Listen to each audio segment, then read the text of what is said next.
Old Faithful.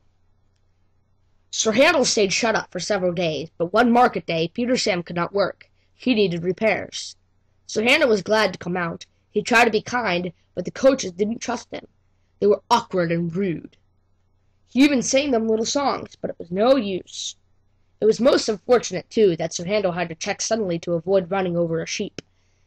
"He's bumped us!" screamed the coaches. "Let's pay him out!" The coaches knew that all engines must go carefully at a place near the big station.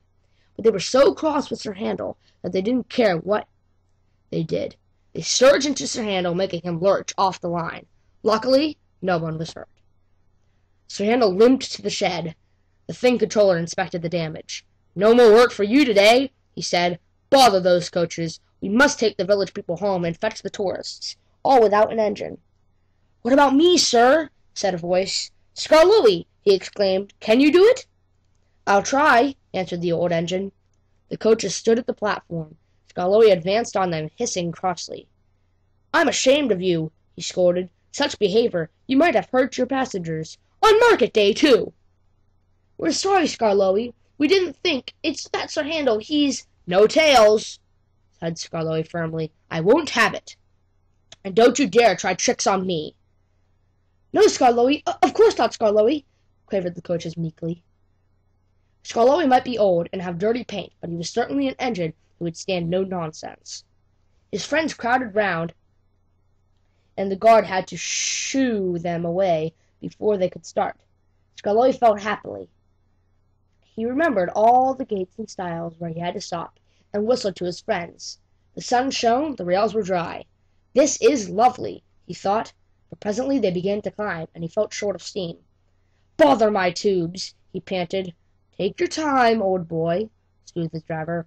I'll manage, he wheezed, and pausing for breath at the stations, he gallantly struggled along.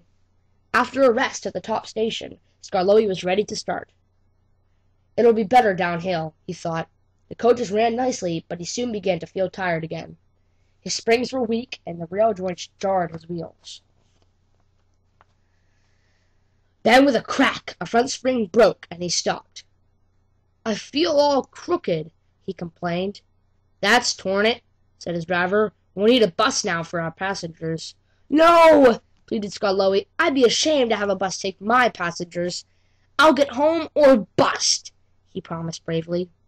The Thing Controller looked at his watch and paced the platform. James and his train waited impatiently, too.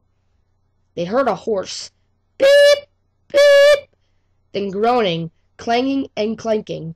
Skarloey crept into sight. He was tilted to one side and making fearful noises, but he plodded bravely on. I'll do it!